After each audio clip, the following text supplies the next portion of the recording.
We are live at our final reflection session of the Sovereign Dialogue series that we've been doing for the last 12 weeks. So this is this week's edition, and it is the final week of our 12 weeks, and it's been a really glorious ride. We've had some wonderful feedback from people about how they really appreciate how the space just allows them to show up as they are, and that showing up as they are is really sovereign. You know, there's still the rich emotion, there's still the vulnerability, there's still the openness, but there's also, with that, is the courage, that sovereign courage to really own who you are and what you're feeling and what you're living and who you're being, and the power of being witnessed in that. So it's been a real privilege. I don't know how you feel about that, Thea, but it's been, like, there have been tears in a good way, where it's really life affirming. Yeah, absolutely. I mean, we've had people joining us this season who've been going through an awful lot. In fact, as have I. You have. And it's been, I think it's been a real testament to our community and to the principles of sovereignty in itself, that there is so much space for however people are being met and being held and being witnessed, as you said, and being allowed without it being, there's no kind of like, if somebody's going through it a bit and their dialogue or what they're feeding back maybe isn't as chirpy as the previous person's, there's no sense of bringing the tone down or anything like that. It's just whatever is. And I really love that. I love that for the people we're working with and our brilliant groups. And I love it for the fact that it is a core aspect of sovereign leadership, that acceptance of what is going on for you is a core part of the ways we step into sovereignty. Exactly.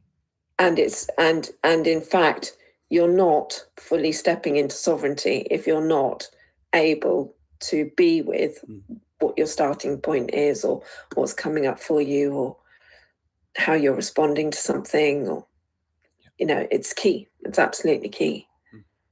So yeah, Agreed.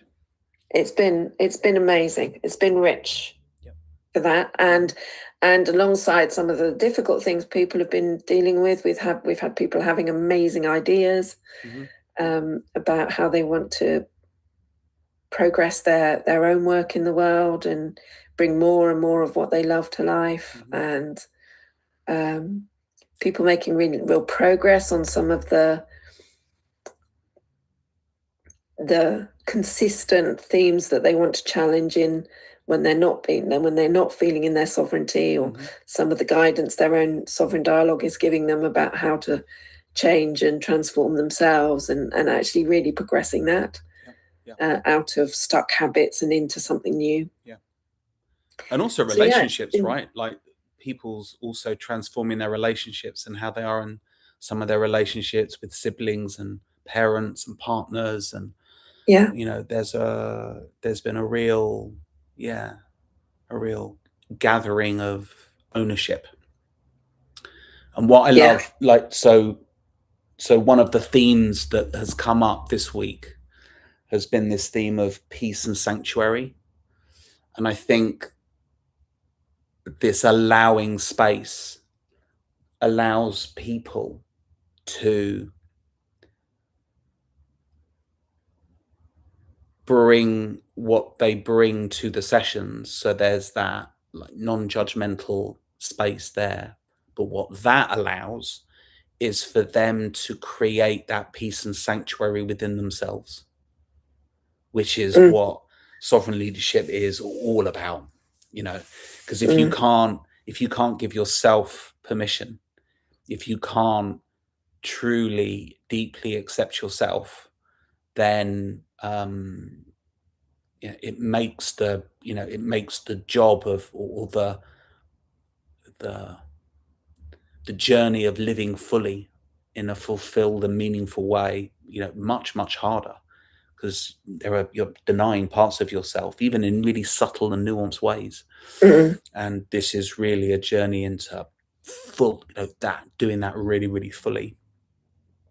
Yeah. Yeah. I mean, it's part of that central tenet that it's all in you, isn't it? It's all in you. So if you can't be your own sanctuary, and if you can't be your own space, Mm. if you can't be the place you go to find space, Yep. then there is nowhere else, actually. No. There is nowhere else. But, again, it's like the work we've been doing on decision making, and that idea of how often leaders outsource their decision making. Mhm. If you outsource your own relaxation, or you outsource, like, the only time you relax is when you go on a retreat or go to the spa, that feels like, a beautiful thing to do. But if that's all you can do to relax, then you're not in that place of kind of getting that you are your own relaxation. You create your own space. Yeah. You give yourself permission to do what needs to be done, to settle yourself, to have space, to have great ideas, and to be engaged with life, and to be passionate about life. That all comes from you. Exactly. And we all have that ability to generate the conditions, whatever's going on, to make that possible. Exactly. And I think an example of that was the conversation that you and I had this morning when everyone went off into their breakout rooms. So, just to let everyone know, you and I do our own debrief, and we do our own discussion and exploration as well. We always do that together. But the thing that I was naming was that,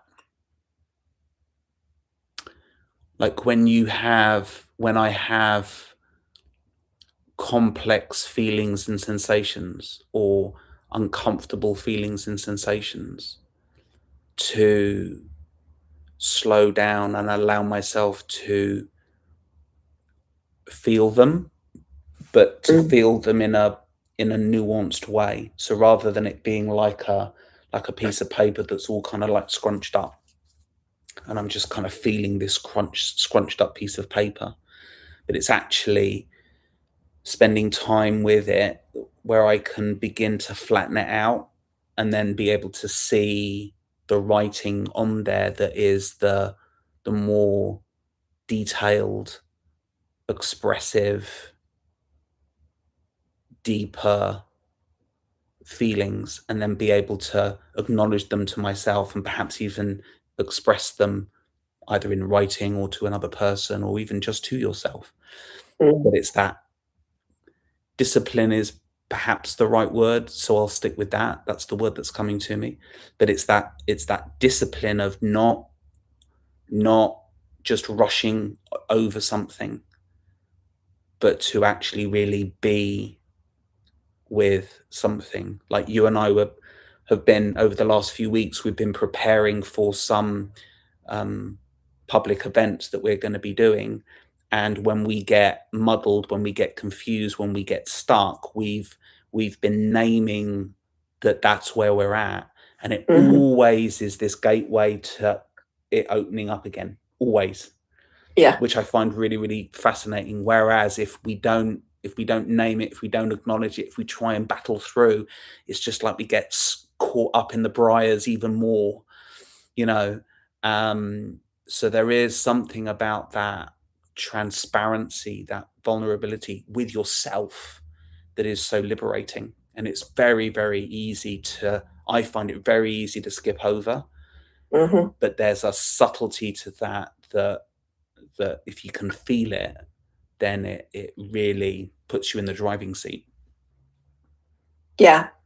And for me, it was that moment when I was the process of dialoguing helped me see it, because I was there in a really beautiful exploration of deep connection with myself, with shining my light in the world and being a source of inspiration to others. And then it was like, oh, rabbit. And suddenly my mind was on about 3 other things that were just not to do with me or this train of thought or this exploration. It's completely mind jump out of that beautiful space that we'd curated into, oh, what about this? And I think maybe I thought about the event that we're doing a bit about that. It was just a complete distraction. And what was great about it was the dialogue process went, oh, look what you've just done. So for me, there was no avoiding the fact that I had skipped out of that intimacy, skipped out of that depth, because, egoically, I have a very strong tendency to, my heart loves depth. My ego hates it. My ego likes to skip along the surface and stay shallow. My heart loves to go deep. And so to notice that I was going deep there, and now suddenly I'm this skimming stone just going boing, boing, boing across the surface. And so I noticed that, and I thought, yeah, well, great, I noticed that. And then you said, so what is that? And I was like, huh? What do you mean? And it's like ever the kind of coach, oh, I've noticed it, that's enough, that's fine, that'll do. But actually to really sit with what it was at that moment. And I knew what some of my tendencies are. I know myself pretty well these days. There's always more. But it would have been very easy to go to one of those familiar tendencies. And where I ended up is a familiar tendency. It isn't by no means nothing new. That a big part of me avoids intimacy. It finds it very vulnerable. It was amazing what I learned when I got together with my husband, suddenly realizing just how liberating intimacy was, that sense of really being open and vulnerable with somebody else. And suddenly realizing that all those things that were going just went just because they'd been expressed. It was like a revelation. I think I was in my 40s at the time. And but just to sit there and go, oh, it's intimacy. Like here I am being really intimate with myself, really open and honest and close and connected.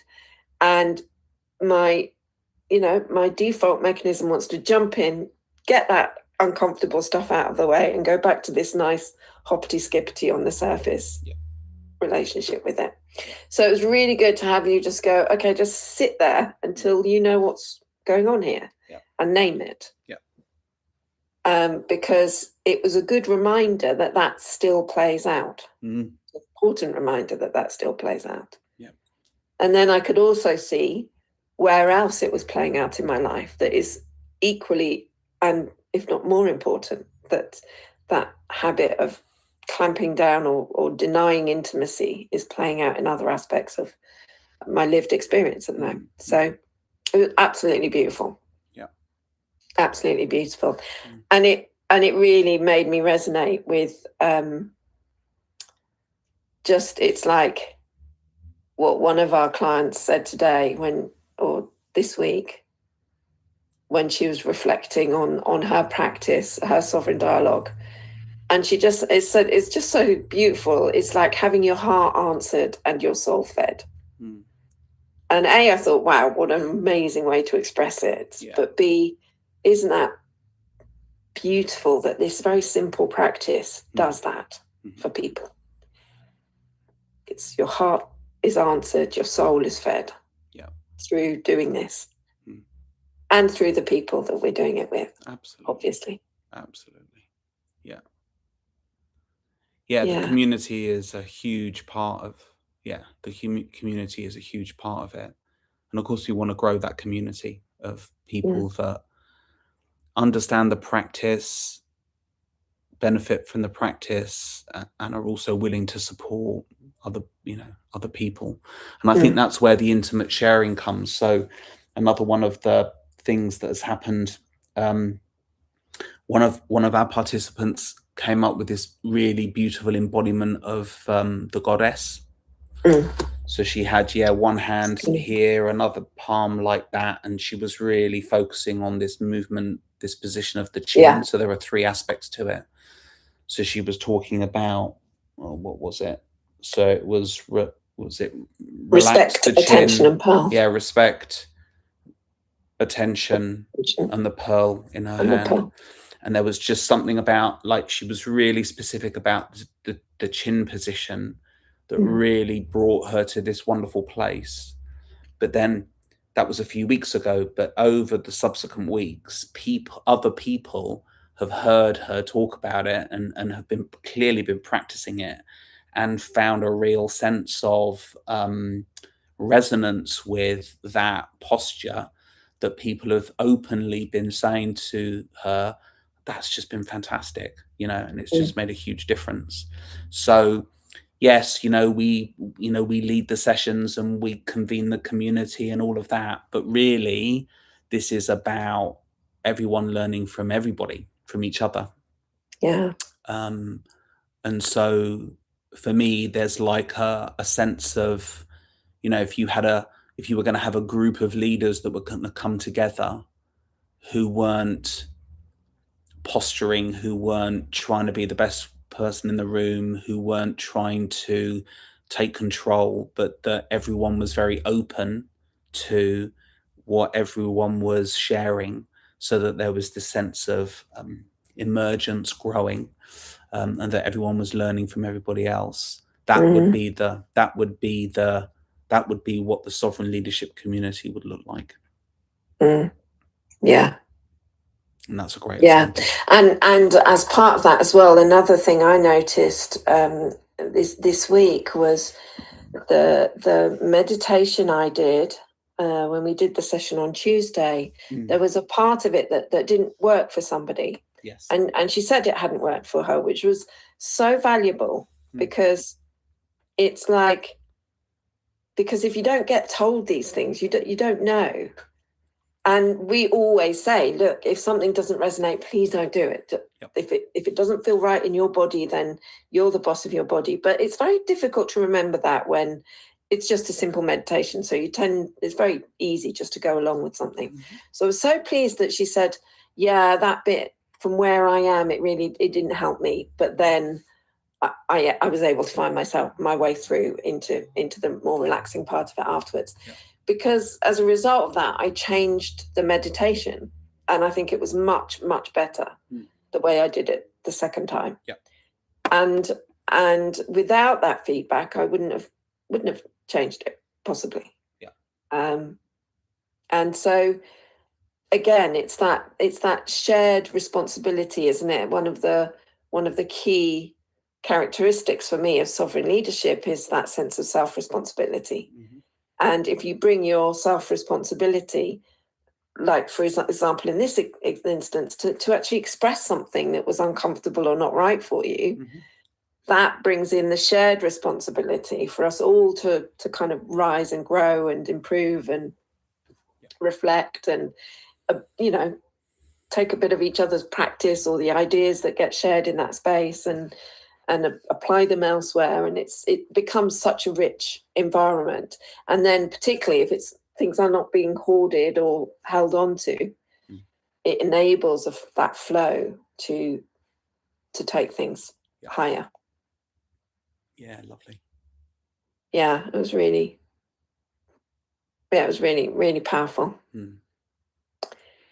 And so the season as a whole, I've really enjoyed. I mean, it's gone so quickly. Yeah, 3 months, twice a week. It's been fantastic. Yeah, it was cold when we started, and suddenly people are out in t-shirts today. But yeah, it's felt like I've enjoyed giving it this time of having that time with it. And we've done it a bit differently with not having a question, but actually just inviting the response to come from people's own bodies. How do you think that's gone? When I think about my own experience of that, which I started doing last year, beginning of last year, maybe even the year before. Well, it kind of came to me organically. So there was this feeling of like my best sovereign dialoguing comes when I feel into my body, and it's like I allow my body to speak, or I give words to what my body wants to say. And when I say the best dialoguing, what I mean by that is dialoguing that's most insightful, dialoguing where my mind is kind of going, "Oh, this is new." Like, I've never thought this before, right?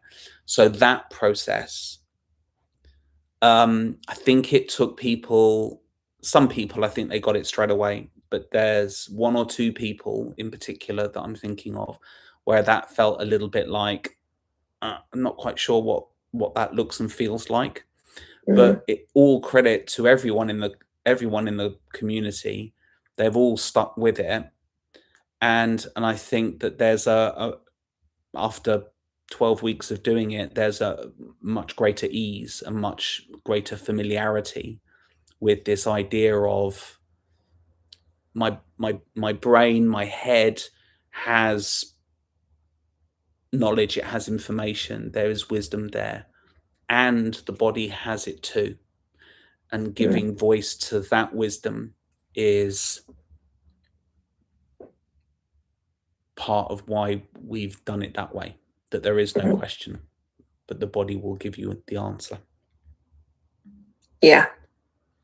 How do you think? Yeah, for me, I think it's done really what one of the things we wanted from it, which was that re-emphasis and that experience of it's all in you, your own wisdom. You are the font of your own wisdom. And so you know, nobody needs to be guided by a question. No. Or an external prompt. And I think the fact that we have stuck with that, and that the groups, the people have stuck with that as well and trusted us enough to keep going with it, does mean that awareness has grown in them, that confidence in what is coming from their own body is stronger, which I think is incredibly valuable. I think I'd like to hear from some people of what their feedback is on that anyway. And I suspect I would like to blend it with some questions in the future, because like that theme, I'm very aware that each season we've done has had a theme, and that when we follow that theme, it becomes really rich. Like creativity was the last season, and this season was it's all in you. And so in order to maybe follow a theme, sometimes questions are helpful to guide that and structure it a bit. But I do think that I know that for some people in the group in particular, it was like a huge relief to stop having a question, because their body was about to go off spilling information at them, and suddenly a question was like taking them in a different direction. So I think it might be interesting to explore it in the future, that maybe if we have a question at any point, we don't express it, it gets written in the chat. And so if people want to follow the question because they're curious what the question is, or because they want to work with the theme in that purposeful way a bit more, then there's the question there. But if they don't want to, then it's not kind of dropped into their space where they can't avoid it. And they can just continue to go. So I think there's some interesting ways we can keep exploring this and building on the different approaches that we can choose with our dialogue, having really established that core point that we can all trust ourselves Totally. with the information we get. Yep. Yep. And that information, so this was also a helpful distinction for me, which was, if you're really tuning into your own wisdom, it's coming from a considered place. It doesn't mean that it's true, and it doesn't mean that it's right, but that it's coming from a considered place, and that if you act from that place, then that helps you to take ownership of, okay, this is the choice that I made. This is the decision that I went with. And if I've gone down a particular path and it turns out that I haven't ended up where I want to end up, that I can then reflect and I can go, okay, well, I didn't plan to end up here, but actually, is this a better place? Am I happy to be here? Or would I rather not be? In which case you can then course correct, coming from a considered place, rather than looking for the right answer, looking for the perfect solution, looking for the, oh, I'll do this and it's done and dusted, and the whole silver bullet thing. Life is this continual unfolding, and it requires us to stay open and sensing and reflective and adaptable and flexible. And I think sovereign leadership really supports people in that process as well. It takes a lot of pressure off. It takes so much pressure off, and I think that's really important. The pressure of getting it right. I mean, it's ridiculous. Yeah. It's huge, and it's impossible. Yeah. I mean, largely, I don't really think right or wrong is a helpful distinction. Nope. I think it's where our practice is slightly different, though, because for me, what I get in my dialogue is not so much a considered space as an open and unknown space. It comes from the unknown. I open up into a sense of where I don't know. So therefore, what I get from my sovereign dialogue, I do actually resonate as a truth. It's not the truth, it's a truth. And it's been interesting. We've had discussions about this before, and I think it's valuable for us as we present this to the world that we experience it slightly differently ourselves, because of course people we work with are going to experience it differently. Like, everybody has their own nuance. But yeah, absolutely, it sets you in a direction that has a resonance and that has come from this more open, relaxed system, and a more open gaze where there's a lot more available to be perceived or explored, and where the subtle layers of information that get missed when we're in our rigid kind of sense of, this is how my life is, and this is what this is saying, and this is what this means. When it's open, that the more subtle forms of information that make up intuition, imagination, or just different possibilities get to go, ooh, over here. Yeah, exactly. And then you can go, oh, okay, let me try over there then. Exactly. Yeah. And it's so much richer. Exactly. And I think for me, honestly, this season has seen me through a really tough time. And I've so appreciated it. So appreciated that time with you, that time with our lovely groups, and that time with my own wisdom. Nice. And so I think as well, for me, it's so affirming as I offer this to other people, to go, it doesn't matter where you're at. No. There's something in this for you. Absolutely. And you might feel desperate and locked in whatever's happening to you, but your wisdom is always there. It's always there as a well for you to go into and draw sustenance from. Yeah, that's a beautiful metaphor. Yeah. So for those people that are, so for those people that are listening that perhaps have never done Sovereign Dialogue before, but you saw the name and you were a bit curious, and so you kind of clicked on this video. Yeah, we're doing this so that it just gives people an opportunity to hear a bit about what happens and the benefits of it, because it's just really hard to put into words in a concise way.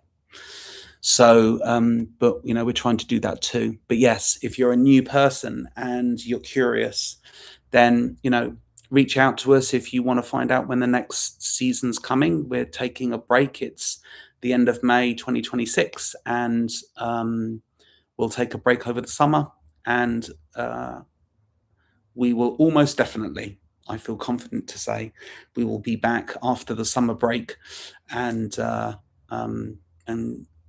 do another series.